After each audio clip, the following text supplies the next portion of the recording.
Vigrorne. Veja bem, uma coisa que eu fiquei preocupado em fazer esse vídeo. Pode perceber que ele teve um lapso maior de tempo para postar que os outros. Primeiro porque eu estava realmente incomodado com minha presciência de Cernunno ser um deus que comanda parte do submundo e não um paraíso dos astrais elevados e etc e tal. Por isso não queria aceitar que estava recebendo, que me foi revelada e que não foi só minha. Também do Diego ETR ele fala sobre esse deus Vigrorne. Diego ETR que realmente é mais ligado a essa área de mediunidade, etc. Mas eu não estava aceitando essa visão que eu e ele compartilhamos justamente por isso. Meu preconceito não aceitava que ele poderia reger um mundo do umbral ao invés de um paraíso, de um astral elevado. Então orei muito pedindo certeza, pois não queria passar informações erradas. Até que, coincidentemente, entre aspas, chegou a minha versão brasileira, indígena, a Tupi-Guarani, de Cernunnos. Anhangá é uma versão de Cernunnos idêntica e, pasmem, um regente infernal, senhor do submundo. Isso foi um alívio para ver que minha psicografia não estava sendo passada. Já eu mostro as similaridades inconfundíveis que mostram que Anhangá e Cernunnos são o mesmo. E depois disso eu fui ver que na Wicca, Cernunnos também é um deus do submundo. Cernunnos é possivelmente a mais antiga divindade do panteão celta. Apaixonou por Epona. Ele se casou e ambos reinavam no subterrâneo, onde encaminhavam as almas. Porém, Epona precisava vir à Terra cumprir suas funções de deusa da fertilidade, lembrando um pouco a história de Hades e Perséfone. Além dos dois serem extremamente iguais, o segundo motivo por eu estar a relutar esse vídeo é porque ele tem chifres. Por isso pode ser erroneamente associado a outros demônios e ou deuses. Vejam bem, existem bilhares de demônios com chifres. Se você pensar que todo ser cornífero com chifres é o mesmo demônio, é o mesmo deus, é de uma superficialidade sem tamanho. Diria até que de uma burrice sem tamanho. Pois bem, Vigrorne não é Pan, não é Bafomé, não é Satã, não é Baal-Moloch, é outro demônio, é o deus com chifres. Ele é Cernunnos, conhecido no Brasil como Anhangá. Aliás, negar que Anhangá e Cernunnos são a mesma divindade é aqueles trabalhos difíceis do cético para dizer que é só coincidência. Dois povos tão distantes, sem nenhum contato com o outro, terem um deus servo tão absolutamente idêntico. Pois bem, Vigrorne, também conhecido como Cernunnos, também chamado de Anhangá.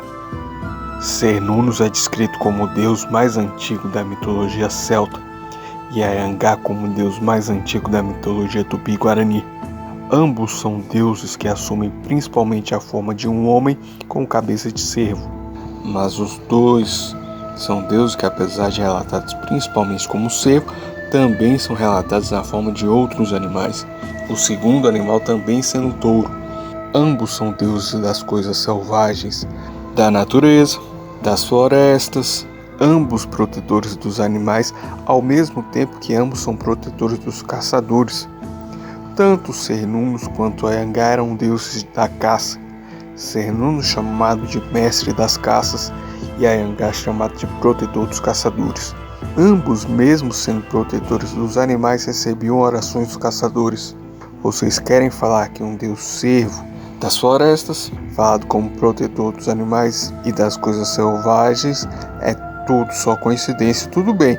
Mas falar que essa estranha semelhança de ambos serem os mais antigos dos seus panteões e essa estranha semelhança e aparente contradição de ambos serem protetores dos caçadores ao mesmo tempo de serem protetores dos animais, falar que isso também é uma coincidência matematicamente viável não dá. Não dá para falar sem cegueira obstinada. Precisa de muita obstinação na cegueira para falar isso. Anhangá é Cernunnos, Cernunnos é Anhangá e ponto final. E um terceiro, o nome dele é Vigrorne. O que eu intuí, pressenti, ele foi semelhante ao Diego ETR. Algumas coisas a menos, outras a mais, e com diferentes opiniões pessoais e morais sobre os fatos, sobre as questões. Mas é isso que quero passar a vocês. O Sernono celta, o Anhangá tupi, no umbral é chamado de Vigrorn. É Deus / demônio de uma poderosa falante e comanda partes do umbral, sempre guerreando por mais partes. Bom espírito. Para continuar a próxima parte do vídeo, nós temos que fazer algumas explicações teológicas. Primeiro, a diferença de inferno para umbral e por que eu falo de Hela, de Hades, de Vigrorn como /demônio /Deus, um meio termo entre os dois. Pois bem, para continuar o vídeo necessita de uma pequena explicação teológica prévia. Existe uma diferença de inferno para umbral. Embora eu acredite que o inferno faça parte do umbral, mesmo que uma parte mais separada dentro do umbral, nem todo umbral é inferno. O inferno seriam as regiões mais abismais, mais profundas e, em termos de sofrimento, as piores regiões do umbral. Ou, como diriam os gregos, o Tártaro, enquanto o Hades é o umbral. Na mitologia grega, é explicado que o Tártaro é tão distante do Hades quanto o céu da terra. Alguns acreditam que o abismo é uma região à parte do umbral. O abismo seria o ponto mais denso dentro do astral inferior. Acredita-se que o abismo não seja de fato pertencente ao astral inferior, e sim uma dimensão dentro da dimensão astral inferior. Podemos dizer que o umbral, o astral inferior médio ali, ele é composto de regiões com pontos de partida para ascensão. Ou seja, a pessoa que vai para o astral inferior e vai para uma região mais tranquila, ela tem uma probabilidade maior de se recuperar e ser salva, né? Vocês gostam dessa palavra, ser salva? De ajudar com que outras pessoas ali se recuperem e dessa forma fazer a ascensão espiritual. Já o espírito que vai pro abismo não, é só ladeira abaixo, ele vai regredir, chegar num ponto abissal. Não tô dizendo que ele não pode sair ali da merda, mas se um espírito num umbral médio, num astral inferior médio, fica, sei lá, vou dar um exemplo aqui, vou chutar, 5 anos, o cara que vai pra uma região abissal ficaria 10, 15, 20. Isso não é regra, tá? Mas é uma tendência. Agora, respondendo objetivamente aquelas duas perguntas, diferença de umbral para inferno, porque chamo Hela, Sernonos e Hades como parte de Deus, parte demônio. Pois bem, umbral é igual a submundo, igual a reino dos mortos. Inferno é igual a Tártaro, igual a poços abismais, abismo, abismo profundo e etc. Umbral são locais comandados por deuses dos mortos, locais que variam muito de reino para reino, um reino mais tranquilo, outro mais terrível, e variam muito de parte de cada reino, regiões de cada reino. Por exemplo, a deusa Hela tem 9 regiões no seu reino, e ela julga para qual região vai para cada pessoa, e assim com outros deuses. Se você for uma pessoa boa, mas não agradou os deuses o suficiente para entrar no paraíso de sua egrégora, vai apenas para um lugar meditar, pois a maioria dos panteões, a maioria das egrégoras, facções dos deuses, ou seja, como vocês queiram chamar, para entrar no paraíso, não tem só que ser uma boa pessoa, independente de ser uma boa ou uma ótima pessoa, tem que ter certos requisitos a mais, requisitos que vibrem de acordo com a filosofia daquele panteão. Você vai estar num paraíso com pessoas que vibrem igual você, com a mesma sinergia.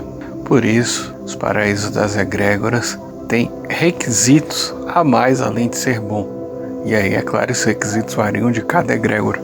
Voltando ao assunto das diferentes regiões que se é mandado no umbral de acordo com o julgamento, se for uma pessoa não tão boa assim, vai para um lugar para lidar mais com seus conflitos, talvez de leve obsidiação. Se for uma pessoa pior, eticamente e tal, vai para uma região pior, de mais sofrimento e mais obsidiação. O próprio cristianismo já teve seu conceito de umbral, que era chamado de purgatório, que depois, para aumentar o terror psicológico entre seus devotos, isso foi esquecido. Os reinos dos mortos, as zonas umbralinas, têm muitos biomas diferentes, e dentro do próprio reino de cada divindade tem regiões diferentes e locais de evolução e ou penitência diferentes. Isso num contexto geral, mas é como aqui na Terra, não dá para comparar a Coreia do Norte com os Estados Unidos, cada reino tem suas próprias regras. E no reino dos mortos também tem entidades e reinos mais perversos que chegam mais perto do Tártaro em grau de sofrimento e falta de regras, e que atraem pessoas com energias igualmente ruins e atrai espíritos com energias igualmente ruins e de completa obsidiação, chegando a ser uma versão um pouco mais light do abismo. Como disse, depende muito de reino. As zonas umbralinas são divididas em reinos. Quanto ao Tártaro, esse sim é um lugar de sofrimento para as pessoas muito ruins, o chamado de inferno por um, de abismo por outro. Agora, por que eu chamo Cernunnos, Hela e Hades de parte, divindade parte, demônio? É porque eles são criaturas muito ambíguas moralmente. O próprio Anhangá da mitologia tupi-guarani era muito temido pelos índios. Já Hades era bem mais perverso, bem menos moral que os deuses do Olimpo. E a hora que ser mais moral que os deuses do Olimpo não era nada difícil, mas ele era bem pior. Hela é bem mais perversa que os deuses de Asgard. Foi banida por Odin e não era bem-vinda no reino de Asgard. Ou seja, eles tinham uma aliança política necessária. Era necessário para os Asgardianos alguém no reino dos mortos. E Cernunnos, Vigrorn, é bem mais perverso que os deuses do reino de Recriven. Só que é uma aliança política útil para os dois. É necessário para o Panteão Recriven alguém dos reinos dos mortos. O Panteão Recriven tem um lugar nos reinos dos mortos para ter algum controle reencarnacional. E Cernunnos recebe um monte de almas a mais, recebe proteção militar muito a mais, recebe vantagens tanto para garantir quanto para expandir o seu reino, os seus domínios. Eu particularmente não acredito que Umbral seja um lugar sempre legal e amistoso. Pelo contrário, acredito que em certos aspectos pode sim se parecer com o Tártaro às vezes, e os seus governantes são, em geral, ou comandantes malignos ou comandantes ambíguos, com muita bondade e muita maldade dentro de cada um. Enfim, inferno, Tártaro seria a pior parte do umbral. As outras partes do umbral têm muitos níveis diferentes, e elas não são necessariamente um local de sofrimento contínuo, e sim de aprendizado e evolução. Vigrorn, no Panteão Recriven, é o demônio / deus dos mortos, da morte, da punição, da obsidiação, do pagamento, da conquista, do pagamento, da conquista por no aspecto positivo, no aspecto positivo, é o deus do comércio, é o deus do comércio, da fertilidade, da fertilidade, da proteção à natureza, da proteção dos bosques, das mudanças, dos bosques, das transições, da abundância financeira e sexual, do ciclo da morte, do ciclo da renascimento, da possibilidade de evolução, da segunda chance, da segunda chance. Vigrorn é um dos cônjuges de Ferone e vice-versa. Se uniram, pois Vigrorn se uniram, pois divindade tem aspecto de divindade e de alta sexualidade iguais aos de Ferone. Vigrorn é o Ferone, selvagens, protetor da natureza, protetor da natureza selvagens, protetor dos animais selvagens, ele proíbe a caça a filhotes e a Vigrorn não é contra a caça. Vigrorn não é contra a caça. Tanto Cernunnos quanto Anhangá eram deuses da caça. Caça harmoniosa com a natureza. A natureza tem que continuar. Por isso ele não permite a caça filhotes. Por isso ele não permite a caça filhotes e animais grávidos. Vigrorn está no Panteão Recriven, Vigrorn está no Panteão Recriven, ao mesmo tempo que não faz parte coisa de Hela com os Aesirs. Ela não ia Aesirs. Ela não ia considerada Asgardiana, e nem era considerada embora isso fosse bem contraditório, assim como muitos deuses que governam parte de umbral de diversas religiões, e às vezes panteões, ou eram, e às vezes isolados, ou eram, aliados isolados, ou eram acordos políticos, ou eram acordos políticos, ou eram inimigos necessários, ou eram inimigos necessários. Se os demônios não existissem, se os demônios não existissem, quem ia reger um umbral e o inferno? Todo panteão precisa de um dono, digamos assim, dono e diretor seria mais para um rei de lugar. Mas seria mais para um rei de um geral quando se fala do Panteão. No geral quando se fala do Panteão. Quer dizer os outros 6 deuses. Quer dizer não os outros 6 deuses. Mas algumas vezes ele está incluído. Mas algumas vezes ele está incluído quando se fala no sentido mais amplo. Quase finalizando aqui. Não é Pamba, não é Pamba, suas legiões assumem forma de ser, não de bode, forma de ser, os ideais de Baphomet são incompatíveis com os ideais, não é Panteão Moloch, Não, é Moloch, ser melhor, Anhangá, é pra lá que as Amazonas é pra lá que as Amazonas de Seife julga como merecedor dessa punição, que é pra lá que não marge, que é pra lá que não marge, manos que não são dignos, alguns em locais apenas pra alguns em locais apenas pra uma questão de evolução, com punição mais pesada, e alguns com punição mais pesada, com vários níveis. A aparência, pois bem, eles a aparência têm aparência metade humanoide, tem aparência metade humanoide, sempre com chifres de ser, sempre com chifres muito dividida entre mulheres e homens, muito dividida entre mulheres e homens, mais humano, alguns com o rosto mais humano, com o rosto mais e muitos também como centauro, e muitos também como centauro, a parte de baixo do corpo, a parte de baixo do corpo de cervo.